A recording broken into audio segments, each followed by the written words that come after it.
Welcome back to our panel discussion. At least Helen is not hogging the spotlight and I've got a chance to do the intro for a change. You happy to be here, Helen? I'm very happy to be here with you and more especially in Nontokoza. Hello, Alan. Hello, Kumar. She adds the beauty part to our segment, doesn't she? Thank you, guys. So balance for you. Okay, now your turn, you can do the intro. In 2004, Vicki Sternberg received an award from Microsoft for delivering excellent partner and customer satisfaction. In 2009, she was headhunted by Aqua Online, where she was voted most organized and approachable client service manager by her colleagues. In 2010, Vicki took a sabbatical, came into contact with Ofra Cosmetics, fell in love with the brand, and started her own business. Let's have a look. Ofra Cosmetics is a cosmetics brand from the USA, currently imported into South Africa by Vicki Sternberg since 2011. Ofra has a full skincare and makeup range for retailers, consumers and makeup artists. We knew the founders, Ofra and David Gato, from when they used to live in South Africa. And about 2 years ago, myself and my mother, we approached Ofra and David. Someone had brought it here 10 years ago, but they had then given up the distribution and it went back to America and never was in South Africa after that. We had to get an importer's license. We had to then give SARS and Port Health a list of our ingredients. And then once we got that, what we do is we place our order with the warehouse in Fort Lauderdale, and we wait 6 to 8 weeks. And the reason we wait that is because everything is manufactured to order. They receive their orders via air freight, and depending on the cargo protocol, it can take up to 4 weeks before the delivery is made. Ingredients used are all natural and are not tested on animals. The ingredients are only sourced from America and France, and all the ingredients are FDA approved. We thought the brand was great because it was hypoallergenic. It uses ingredients like plant extract, marine knife extract, things like arginine and nanotechnology, which we felt wasn't necessarily being used in other products in South Africa. So that's why we approached the brand and looked at it and decided to bring it to South Africa. Cosmetics and makeup are quite an emotional decision. You know, people want to feel and see what the product's like before they make a commitment. And also when they've been with a brand for so long, they're a bit nervous to change over to a new brand. What if I break out? What if I don't like the texture? What if it's not what I'm used to? So we're slowly encouraging people to try and test. We'll give them a sample, or we encourage them to come into the showroom. If you're fussy like I am, when you're trying to get to know a brand, you kind of feel a bit intimidated by it. So that process has been really easy and enjoyable for me. Using the products has been awesome. Yeah, I love my makeup and love the products that they offer, so that's been fantastic. In their previous financial year, Ofra turned over just under 200,000 Rand. Even though she founded the business with her mother, Vicki still operates by herself. She appoints freelancers on a regular basis for marketing, sales and distribution. Ofra Cosmetics have to compete with other established brands, and this has proven to be a challenge for Vicki. What we're trying to do is get into salons, get into beauty schools. You know, our biggest challenge is that even if we did open a retail store, what would make them choose our product versus the product next door if it's an unknown brand? So to break into an industry like that is quite difficult. We also need a bigger sales force. Because while I'm a jack of all trades, I really can't be doing everything all the time. So we definitely would look at increasing our sales force next year, so we have people actively out selling. I think we'd like to be the preferred skincare brand in salons, so we would compete with the current skincare brands that are in salons. We'd love makeup artists to be using our products, and also we'd like potentially to be in retail. So we would have our own retail store where people could come and buy, you know, when they want to at their convenience, and also potentially to turn ourselves into pure distribution. So we have people on our behalf selling the product, but we just become the distribution channel into South Africa. Vicki, welcome. Thank you. Thanks for having me. So the brand was in South Africa and it failed with its first attempt. Have you found out why it failed? The distributor previously couldn't afford to keep bringing the brand in. So it actually was quite successful up to the point where they had financial difficulties and they could no longer bring the brand in. So the distribution was then sort of fell away. And then no one up until that point had thought of bringing the brand back. And also I think it was quite a good thing in hindsight because it's developed so far over the past 10 years. There's so many new products, there's so many new innovations that Ofra's brought to the table that it just actually gave them time to almost rebrand and relaunch themselves with just a larger offering. You're very brave to bring this product into South Africa. You've got huge incumbents that dominate the space here. What were you thinking? I mean, to come and take these big guys on, what were you thinking? You know, no risk, no reward. That's how I felt about it. I also felt that I related to the brand. I felt that it spoke to me. I used the brand myself. I felt the results on my skin, and that's what the difference was. I used to use expensive cosmetics brands, and I wasn't getting the same results that I got with this. When we went to Ofra in 2010, she gave us samples, she gave us products to use, and my skin changed overnight. So it was just based on those results and seeing an opportunity in the market for something different to bring it to South Africa, and that's why we decided to bring it in. Kamaran, I'm going to turn to you now, because one of the things that I'm hearing is that the first distributors in South Africa ran out of finance. And this, to me, it sounds like there's a huge financial runway required in order to get this brand actually entrenched in the market. Very much. For this, I think for any business in this type of a mode, it requires, your difficulty is that as an agent, you also have to be responsible for the brand development. Absolutely. Typically that will go with the responsibility of the brand owner, but if it's non-existent in South Africa, and that you have to invest in that, and that requires a long lag time for the results. It's almost like putting up cell phone towers, you know, if you Vodacom or MTN or something like that, and waiting for the results. And also then the distribution, the cost to build that, right? And then waiting for the payment cycle, probably 60, 90 days if it's in the big chains. So the working capital cycle is very long for a distribution type of business like this, my assumption. But the real killer is the investment into building the brand and the distribution network. It requires deep pockets. Yeah. And Perseverance. Yeah. Alternatively, to be very creative and innovative, or now you kind of go Justin Bieber on through YouTube shortcut rather than the mainstream way of promoting. Yeah. Yeah. So, Brand, I mean, you've got a spa in Spa 88, Yeah. and in your spa, you use certain products in that spa. How do you make the decision what you choose? You know, I know it's not exactly cosmetics, but how do you make that decision? Does somebody come and knock on your door and ask you to try stuff? And I think what's important, and you know that already you've said, that it's about having credibility and awareness. So if there's like awareness and credibility of the product, then it's a much more easier sell in terms of going after new clients. But what's very important in your space is having enough consumer research and consumer knowledge, because you are coming into a very competitive space. And again, you know, people buy into the lifestyle that the big brands have big marketing budgets to portray. And how much research, therefore, that's a question I'm asking, is how much research have you done with regards to understanding your target consumers and what barriers they might have to try a new to try a new brand? Yeah, absolutely. I research every day. I set aside a little bit of time every day just to check what my competitors are doing. I do subscribe to their newsletters just so I can see if we're still ahead of their curve, or if they've brought something else, you know, into the market before us. But it is, like I'd mentioned, it's quite an emotional decision, and what we're trying to do is we're trying to get the buy-in from salon owners, from individuals, to come at least try it, or at least give them a sample. There's no pressure to buy, but they need to be able to touch and feel and experience the brand.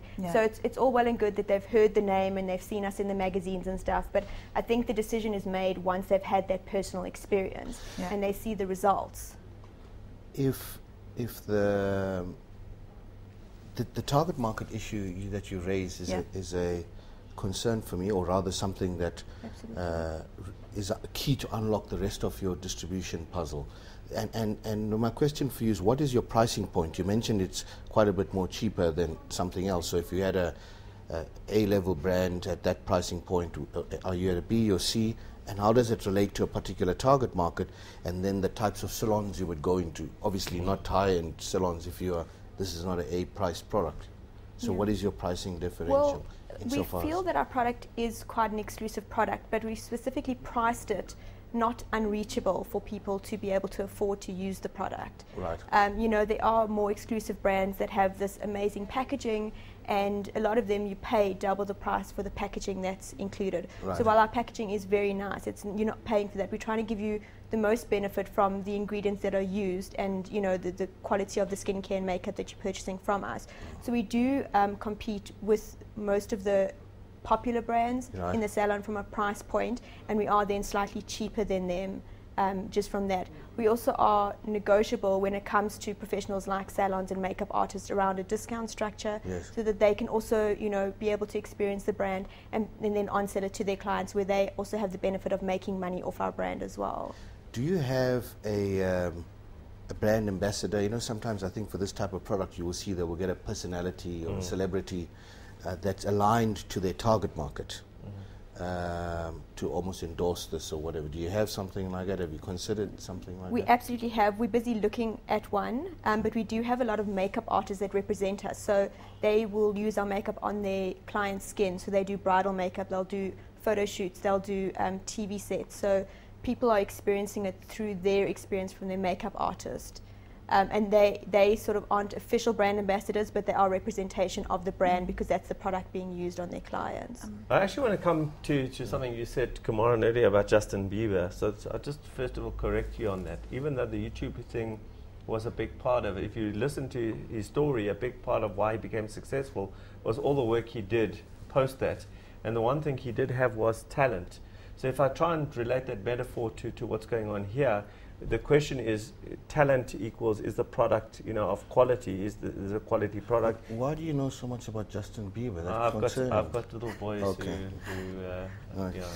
I think and I'm not shy to say that I think he's an absolute talent. Yeah. Yeah, and he's you know, and he's better looking than you, I think. You know? So there's hard work involved in Justin Bieber. The overnight success story is actually not so true when you hear the real story. Yeah. The other thing, which is the fact that you almost need a niche audience to love you, love your product. Almost like I've written here, cult following. Yes. Absolutely, yes. Yeah. And sorry, just to build on what you're saying, Alon, I'm just thinking that with regards to the clarity of your strategy, because I think in conversation you are very focused on getting distributed, but in thinking about distribution, you've also got to be able to create the pull and the demand for the product. Now, what have you thought, or you know, when I talk about knowing your research, you know, that cult following will come from being very clear on where do I find, what kind of person am I targeting, what are they using right now, where do I find them? And perhaps, I'm not sure how much financial resources you have, but being focused and going very niche and going deep in a niche way could be a much more efficient way, basically, of getting the brand adopted. I don't believe in best practice. However, have you this challenge of a new brand and cracking it in the market or whatever it is, you're not unique in that. I mean, the other cosmetic brands have gone through it, and there are sometimes biographies and books written on this stuff. Have you sought to read how they've done it for perhaps inspiration, not for copying?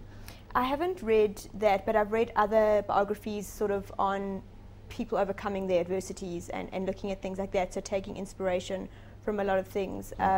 I read one about the ex-mayor of New York around sort of what he did around 9/11 and, you know, the things that he implemented to sort of reduce crime. And while that's not exactly related to my brand, there's a lot of things you can take out of that and translate that into what you can use in your sort of everyday functioning and your research. But it's great advice to actually look for those books and read how they established their brand and where they came from. Yeah. I want to open up another channel here, which is the opportunity to partner with an organization or another brand to almost piggyback off that brand into the market, because one of the things I'm hearing is that the distribution is a key success factor. Sure. You have to get it out there, people must be trying. Are there any opportunities for you to partner with, let's say, non-cosmetic brands to get out there? There is absolutely an opportunity. We've also been in negotiation with online stores which sort of sell all types of things, which would introduce our product. Even though we have our own online store, it would introduce our product to a wider audience. And also we've been in discussions with another cosmetic brand, but that doesn't have the same variety that we have. So we would complement their offering by giving them more benefit, and then it would help us from a distribution point as well, because it would access more of their client base. That's an excellent suggestion that you've made. You actually agree with me? For once, this is one. Okay. Treasure it. Okay. It's only this once. But this, because your funding is limited, and so this is a very clever way. I remember I was reminded of an anecdote that I read in a book about someone that I think it was a clothing boutique niche, a market manufacturer, and they gave a voucher to, I think it was a BMW dealership, to all their clients. Can you imagine that? Completely left field. BMW ownership, every time they bought a car, they got a voucher to go to the store and get a free whatever specialized Japanese dress. But it brought the people to the store. It's very clever. And that free thing they did, obviously at cost, was just a marketing exercise. But from there they bought more, and so you've got to be really totally out of the box in terms of that brand partnering association that you had suggested. Great idea. Almost counterintuitive. Yeah, absolutely. And what, listening to your language and how you're speaking now, learning from Alon and listening to what people say, I just want to caution you that when you're talking about research and understanding your clients, that actually it may just be the one thing that you invest in, given the risk and given what it means cost-wise for you in terms of getting distribution, it's imported, etc. So do invest in doing some proper research versus just going to shops and looking what's going on, going online, etc. And then the other thing is that I did go to your website. It looks good. And I did a comparison with other cosmetic websites. The one piece of information that I lacked, that I would have loved to see, is where do I find your brand?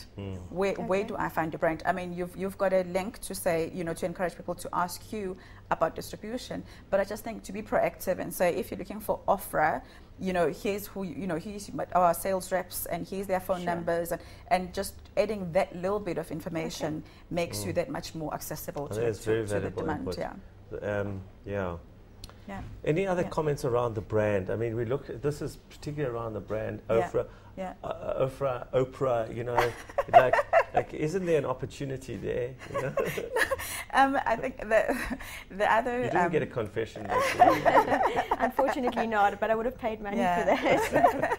I think I'm going to sound like I am repeating myself. I have been in, worked with brands that have limited budgets, that are very small, with ambitious plans, and focus and being single-minded in the strategy is very important. Just you may have an opportunity to. It will come from you knowing what are the barriers to consuming this brand. What do people think about makeup, and what would make them switch? Ask those questions and invest the money, and then look at where is opportunity for me to be quite niched and start there and get explosion and go deep in that small geography, because it's going to help you with the sales rep, the sales force investment, your distribution, your marketing. That focus is going to be important. Absolutely. Yeah, just to give the opportunity for anyone listening and thinking, where do I get hold of Ofra? Where would I? We're available online. We also have a showroom in Burnham, Johannesburg. We have a few salons in Somerset West that distribute our product. We have a salon in Northwest, and we're about to take on a salon in Ermelo. And we also have a salon in Johannesburg in the Fourways area that distributes. And all that our details product. on the website? It's not currently available, but it's available if you email us. And it's going to be on the website, right? It will be on the It's website. on Facebook, right? It is on Facebook. It's promoted. What we do with our distributors is we promote them on Facebook and Twitter, because we find that there's more instant gratification for the people that are on our Facebook page. We find that people respond better to that if they get the information there and then. Often people are quite lazy on a website. They don't necessarily look for the information they're looking for. It's easier to send an email. That's what we found, to ask for the stuff instead of looking on the website. Oh no, it's personal preference. I don't either. I love researching websites, but just from all the contact forms that I've been receiving of our website, it's they're asking us, how much is this or how much is that, and that's all available on the website, but they've just gone straight to a contact form. But we absolutely will put our distributors on our website. Okay, so it's Great. time to wrap up. Last pieces of advice. Let's start with you, Nontokozo. I think you have an exciting brand to work with. Thank you. I encourage you to be very clear on your priorities and also to use all the platforms that you have, but in a very choiceful manner. Kamara? I think you two have made the wisest suggestions earlier on, and I'm not shy to admit that the target market focus as a first number one priority that you are saying a few times already, because that's the key that would unlock the clues on all the other things that would give you better results. Definitely. And so that would be the first order of business from me that Nontokozo had mentioned. And the second is his once and essentially smart idea about this partnering with a nice alternative band for massive leverage. And you're leveraging off that band and the distribution and the customer base. So I needn't say more. So are you taking that as yours now? Okay, Yeah, so I have that's to what come I've up just with done. It's another called one. taekwondo. Okay. Is that smuggling? Vicki, my piece of advice is to keep pushing and making sure that you keep trying, fail, learn, try, fail, learn until you get it. I think you need to reach that tipping point and right now be thinking about how you're going to extend your financial runway. I think you've got a great product and I look forward to seeing you on the front cover of Entrepreneur Magazine. Thank you very much. Really appreciate all the advice. Thank you. Business coaches work with business owners. The contract is normally for a specific period of time, and the goal is to bring about a sustainable change in the company's performance. The following is from Fast Company magazine. Quote, "Coaches are not for the meek. They are for people who value unambiguous feedback. All coaches have one thing in common. It's that they are ruthlessly results-orientated." Unquote. Robert Simic and Peter Riedelinghuis from Evolved Coachings join us shortly to give expert advice on the advantages of appointing a business coach.